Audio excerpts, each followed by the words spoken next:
Jungle.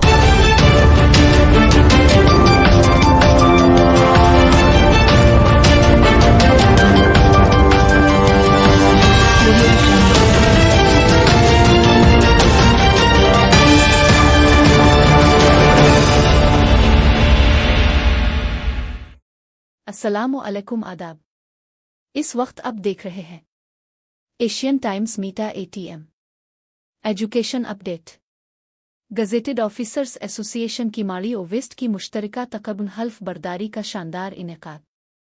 कराची, रिपोर्टान आई Bakhshi, gazetted officers association GOAS district Keamari और डिस्ट्रिक्ट वेस्ट की नौमुंतखब क़यादत की मुश्तरका तकरीबन हल्फ बर्दारी मोरखा 17 मई 2025 बरोज़ हफ्ता को हर्ज हाल कराची में मुनक़िद हुई, जिसमें मेहमान खुसूसी के तौर पर GOAS सिंध के साबिक़ सदर जनाब अब्दुल लतीफ़ मुग़ल ने शिरकत की और लतीफ़ी पैनल के नौमुंतखब सदूर और उनकी काबीना से हल्फ लिया।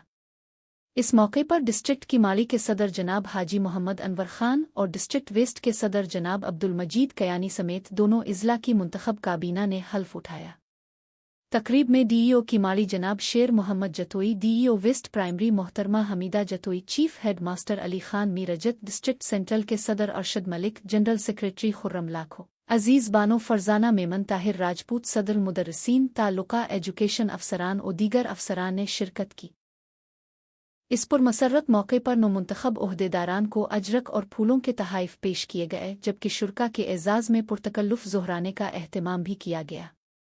तकरीब से खिताब करते हुए जनाब अब्दुल लतीफ़ मुग़ल ने लतीफ़ी पैनल की कारकर्दगी को सराहा और कीमारी और वेस्ट की क़यादत को दिल की गहराइयों से मुबारकबाद पेश की। जनाब शेर मोहम्मद जतोई ने GOAS के तंजीमी किरदार की तारीफ़ करते हुए इसे तालीमी शोबे के लिए मुस्बत कदम करार दिया। आखिर में मैडम अब्दा बेगम ने ज्वाइंट सेक्रेटरी मील वाहिद खान तनौली और फिनांस सेक्रेटरी उस्मान गनी को हार का तोहफ़ा पेश किया। तकरीब में दोनों इज़ला से मुख्तलिफ अफसरान और मेंबरान की बड़ी तादाद ने शिरकत की और इसे एक यादगार दिन करार दिया।